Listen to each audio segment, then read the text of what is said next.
Yesterday was the first round of the NFL draft, so now it is time to come on here today and look at all the skill players that were drafted and determine from a fantasy football perspective if they are winners and losers, as well as the teammates around them that they were drafted to.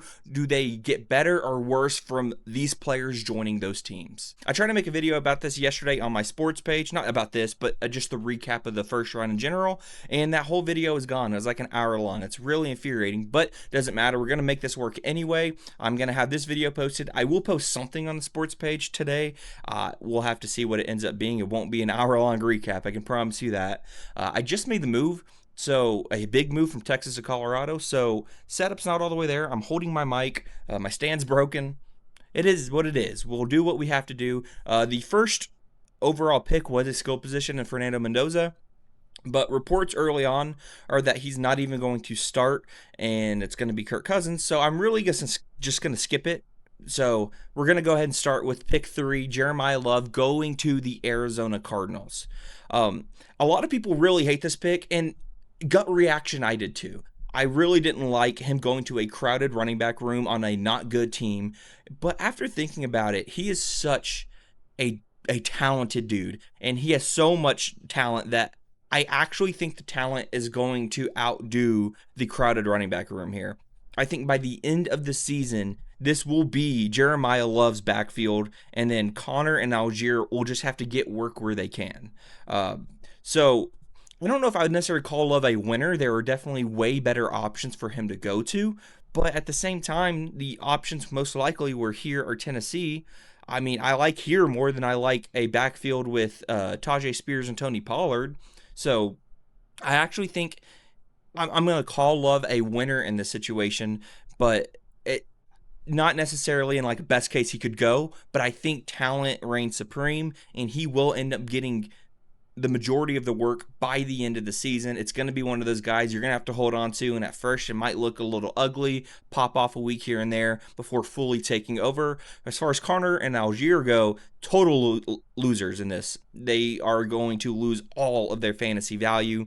Maybe late you can draft a James Conner, and he will do all right at the beginning of the season, but I think by the end of the season, like I said, this is going to be Jeremiah Love's backfield, and I totally convinced by it that talent will reign supreme here, and it will be okay for Jeremiah Love. Next, we had the Tennessee Titans, pick number 4, taking Carnell Tate, wide receiver out of Ohio State. I love this pick. I am actually a really big believer in Cam Ward. He's actually going to be a guy when it comes time to do this, where I'm going to be saying draft him late, draft him late. Last year, I was saying draft guys like Drake May late, or Dak Prescott, or J.J. McCarthy, but ignore that. This year, my guys are probably going to be Cam Ward, Tyler Shough. Shough, you saw at the end of the last season, and I guess we'll get to him a little later, start to put up really good passing yards. Cam Ward, we never really saw it statistically, but if you watched the games, he put a few plays a game together where you're like, wow, I can't believe he just did that. I truly believe in Cam Ward to be a really good quarterback, a top 10 quarterback in this league one day. Maybe it's not next year, but I think next year is going to be a ginormous step forward, especially now with Carnell Tate. This is not a very stacked wide receiver room, so he's going to come in and be the wide receiver 1 from day one.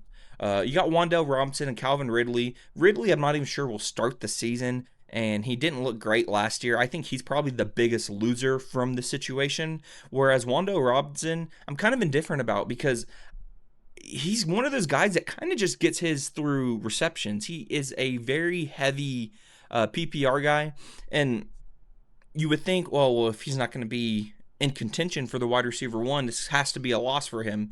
He was never in contention for the wide receiver 1 in New York. That was always Malik Neighbors. Yet he still put up points. He was still a solid flex option for you in fantasy football. So I actually don't mind Wan'Dale Robinson in this situation because I'm indifferent about him. He's definitely not a winner. He doesn't get better, but I don't think he loses much either. Whereas Ridley, I think, loses the most out of the situation. Really love it for Cam Ward, and I love it for Carnell Tate. It's one of the better spots he could go, I think. that was realistic, of course. Next, we go down to pick number 8. The New Orleans Saints select Jordan Tyson.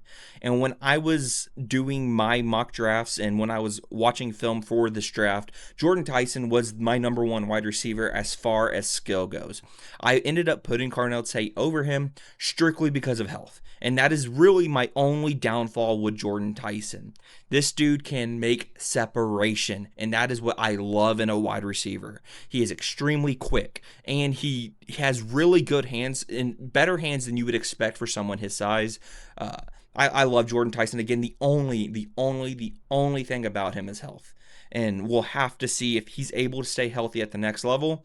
It's hard to say. He wasn't very healthy at the college level. So that is the biggest problem, and that is a risk that you're going to have to assess going forward. To me, it just kind of depends where he's going in the draft. If he's going super high, I'm not typically the guy that's going to take a risk on someone like that. With that said, I probably like Jordan Tyson more than I've liked anybody at receiver in the past couple of drafts. So maybe that is a risk I'm willing to take depending on where he goes. I'm trying to think of where Tet went. I think Tet went round 4 last year. It's a little high for an injury risk guy like Jordan Tyson, but if you can get him round 5, round 6, now, which is probably not realistic at all, but if you can, then it's automatic for me. If that's not obvious, I consider him a winner. I'm probably going to consider him a winner wherever he went, but he went to the Saints. Kellen Moore offense, like I was saying earlier, this offense really started to produce a lot of yards, a lot of points towards the end of the season. I don't have the exact stat in front of me, but I believe they won 4 of their last 5 of their last 6, something along those lines. They were putting up 300-yard passing games over and over and over again. This is something I'm really excited about. The only really other option to think about here is Chris Olave. And I wouldn't say he's a winner because obviously, again, he doesn't get better from this, but I really don't think he loses much from this either. Shuck is obviously a winner from getting Jordan Tyson as well. So yeah, I don't say Olave's a loser because I don't think he loses much. I think he still gets his work. He's still going to be the number 1 at least at first. And then Jordan Tyson, I think, is a winner going into this offense that I think is starting to move in the right direction, and he's just going to add to it. They lost their explosiveness last year when they traded away Rashid Shaheed. Jordan Tyson is going to give them that and some. I just love the player Jordan Tyson. This is a great pick for New Orleans, and I'm super excited about it. Winner Tyson, winner Shuck, Olave, roughly the same. Next, we have Ty Simpson going to the LA Rams. I'm not going to spend much time on this because it's not going to matter this year. It's only really matters in dynasty leagues and redrafts. Who cares? I will say for Ty Simpson, he's a winner in this for dynasty. This is really just going to be from a dynasty perspective because it doesn't matter for this year. This is a winner for Ty Simpson. This is going to be, I was unsure about him, but this is a place where I can fully see him going into and becoming the ceiling he had assigned to him. I saw him as a bigger Brock Purdy type of player. I think he can go into LA and be that exactly, or maybe a more mobile Kirk Cousins, if that's what you want to say. Not the strongest arm in the world, but he can hit throws on all 3 levels of the field. I love this for Simpson. If you want to say Puka is a winner, you could, from 2 standpoints. One being long term, he now has a quarterback. Second being, if Matt Stafford were to get hurt, I definitely would rather Ty Simpson than Jimmy G at this point. So I guess Puka and Devontae are winners in that sense, where they aren't going to go down to a horrible quarterback. I'm very low on Jimmy G. They aren't going to go down to a horrible quarterback if Stafford were to get injured. So I guess from that standpoint, we can go winners. But dynasty-wise, I love this for Simpson. And depending on your situation in dynasty, this is definitely a guy that I'd be looking at getting. Next, we have a tight end going off the board. Pick number 16 to the New York Jets. They draft Kenyon Sadiq. They also draft, I'll just go ahead and do them both. I believe it was pick 25, 26. I didn't have it typed down for some reason. They also draft wide receiver Omar Cooper Jr. out of Indiana. So they end up going 2 skill guys on the offensive side of the ball after drafting David Bailey, 2nd overall. This season, if we're going to redraft leagues, I'm pretty indifferent about both of these guys. I just don't think it's going to be a very good offense. And then you got Geno Smith at the helm. Sadiq is a guy that I think it's going to have to. I think he's pretty raw. He's going to have to really grow into his position. He's going to have games, I think, where he just blows you away and has insane stat lines, but then he's going to fall off the next week. Uh, so I'm kind of indifferent. I kind of lean winner, though, because I think long term, if they can get the offense right, which in New York is basically asking for God himself to come down and play quarterback for the team, we're really not going to see much from him this season. But long term, maybe if they can get this offense right, this would be really good for Sadiq. You've seen players on this team perform. You've seen Garrett Wilson and Breece Hall do well, never to the degree we expect them to do well because it's the Jets. But we've seen players come into the system and play well. I think it is possible for Sadiq. I'm not counting on it. I think he's more of a week to week situational start, but I'd love to be proven wrong because he has all the tools to be more than that. Breece Hall, Garrett Wilson, I'll say real quick, completely indifferent. This does not affect them at all. They're still going to get all the work in the world. And of course, Omar Cooper, I think I lean loser, and I'm going to be very honest. I'm not very big on his type of receiver. I am very much a guy who loves receivers that can separate. I love receivers that are great at route running and getting open. I think Cooper is a guy that I would say more Deebo Samuel. And I like Deebo, but he's extremely inconsistent, and I hate that for fantasy. So it's a guy you need on your team, I think. I think it's a good move by the Jets, probably. But from the perspective of fantasy football, I hate guys that play like Deebo Samuel, and I think that's exactly how Cooper is going to be. I think high end, if best case scenario, he can play up to like a Rashee Rice. Issue is with Garrett Wilson there, even if he is as good as a Rashee Rice, he's not going to get the work as much as Rashee Rice gets, I don't think. So because of that, I'm going to say he's a loser just because of the situation he got dropped into in New York. Geno Smith at quarterback. I don't think he's going to be able to play up to his full potential here with Garrett Wilson as the number one. And again, I don't even really love the style of receiver that he is. So to me, that makes him a loser going to the New York Jets. All right, we get to one of our crazier ones of the entire draft. Makai Lemon going 20th overall to the Philadelphia Eagles. A.J. Brown's gone. That's what this tells me. A.J. Brown is getting traded within the next couple of months. So we'll start with A.J. Brown, and a win in his own way because he's won it out for so long. From a fantasy football perspective, that's probably a win because he's been underutilized the past couple of seasons. So it's probably a win in multiple ways for A.J. Brown. I think Smitty is obviously a winner in this situation. He's going to become the number one wide receiver for this team. At least the go-to guy when you need all the chips are down. Lemon might still out-target Smitty, which sounds insane because he is a rookie and Smitty's awesome. But the type of receiver Lemon is, he is a slot guy. Think of the Amon-Ra St. Brown, the Puka Nacua. He is going to eat up so many targets underneath in the middle of the field. So I really think he might, maybe not his rookie year, but going forward, he's going to end up out targeting Smitty. And I can't believe he fell to 20. And of course, Philly snags him. I don't think I mentioned Jalen Hurts yet. I'm kind of indifferent about this from his perspective. I think he gets another very good wide receiver in Makai Lemon. And so I guess it's a slight loss because he is a rookie. He's not going to be A.J. Brown at first. But at the end of the day, he still has amazing receiving talent. He's going to get so many points off the tush push. We already know these things.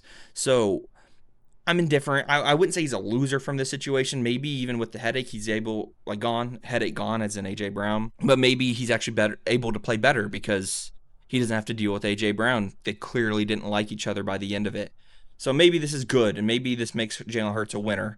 In fact, I guess I'd say so. If A.J. Brown was going to get traded no matter what, and now you get Makai Lemon, Jalen Hurts is definitely a winner. And I think Saquon Barkley is also a winner because as Makai Lemon is getting situated early on in the season, I think we're going to see Saquon Barkley carry the majority of the load to start the season, which they kind of want to get back to anyway. That's when they were at their best, is when Saquon carried the load.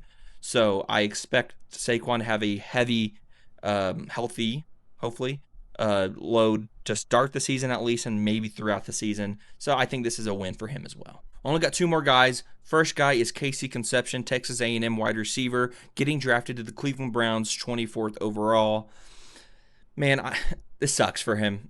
Truthfully, I didn't love the player already, to be honest with you. I view him as a Zay Flowers type, not the biggest Zay Flowers guy. Feels a little gimmicky. Uh, the issue is mostly he got drafted to the Cleveland Browns because there are places where that can work. Xavier Worthy for the Kansas City Chiefs, very similar, but you can start him week to week basis. Casey Conception being that type of player, but on the Cleveland Browns. I mean, unless Deshaun Watson turns back the clock, like this is not going to be very pretty, at least early on. Maybe one day it's fine, but I wouldn't predict that, to be honest with you.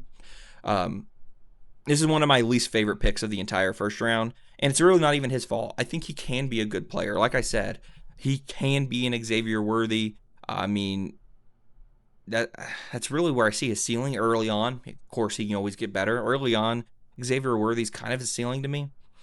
Zay Flowers, I guess, would be a ceiling. We've seen Todd Monken work with Zay Flowers before. He was the offensive coordinator at Baltimore.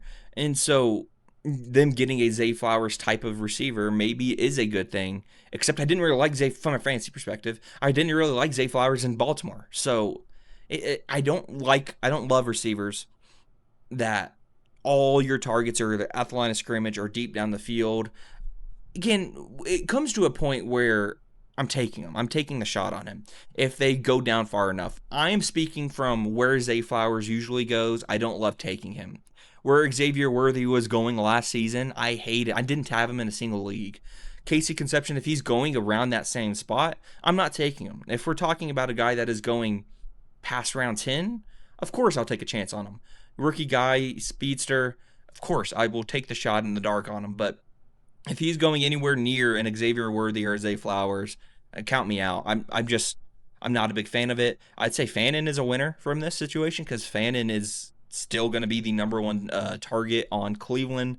Other than that Cleveland, there's not much winning going on there, so there's not many winners other than I'd say Harold Fannin, and that's pretty much it. Finally, with the last pick in the first round, pick 32, we have the Seattle Seahawks taking Jadarian Price, the other Notre Dame running back. I'm kind of iffy on him, to be honest with you. Not him as a player, but him in the situation. Early on, if Sharps is going to be hurt like we think he's going to be, he tore his ACL very late into the season, in the playoffs last season, then he should be taking over the majority of the carries day one. But then when Charbonnet comes back, when the fantasy football season becomes more important, his value is going to significantly drop to the point where unless he is tearing it up, he's going to become the number 2 running back on this team, I think. So the question then becomes, where does his value lie? Where does he become important, I guess? He's going to start off the season very strong, I think, unless Charbonnet is healthy from day one, in which case all this is blown out the window. I really see this being a situation where Charbonnet is getting the majority of the carries and Price is maybe getting 35% of the snaps. So in that situation, I guess you would maybe say slightly loser. You'd rather him go to like a Jacksonville maybe, but I don't know it's going to start that way. So if it starts off as he's the starter and then it goes to him getting maybe 40, Charbonnet is coming off the ACL injury, so maybe it's closer to 40, 45% of the snaps, then in that situation, he is a big-time winner. No matter what, though, what sucks is that he is going to drop as the season progresses and Charbonnet gets more healthy, unless he just absolutely tears it up. And if anything, I hate to say this, but I think it could go the other way. He had a little bit of a fumbling problem in Notre Dame. If he does that in the NFL, you get benched. That's just how it works. So if he continues his fumbling problem in the NFL, he is going to get benched, and Charbonnet is going to get more and more work. So I'm iffy about Charbonnet. I'm iffy about Price. It could truly go either way. If I had to give an answer, I guess I'd lean slightly winner for Price, slightly loser for Charbonnet, because Charbonnet is going to lose some work because of Price, and Price is going to, I think, at least start the season strong. It's just, there are better options for Price. There were better options for Charbonnet. So it's just iffy for both guys, and that's just kind of where I stand with it right now. Maybe in a month's time, I do a little more research and I feel super strongly one way or another. But right now, I just don't love it for either of them, but I don't hate it either. I'm just kind of middle of the road with it. So in my opinion, those are the winners and losers from a fantasy football perspective from the first round of the NFL draft. I'm again going to start trying to post weekly. I said that, and then I went away for like a month because we moved away, and I really didn't have time. We're in an extended stay. Whole long story. No need to go through it. But I'm planning to go to weekly again. It's going to be very dead coming up after the draft. There is a long dead period, but I'm still going to try to at least do something once a week anyway. I'm going to do that here. Sports are on the fantasy page. I have a sports page. I have a wrestling page if you're into that as well. Make sure to check all of those out. If you enjoyed the video, make sure to like, subscribe, all the YouTube things. I'll see you next time.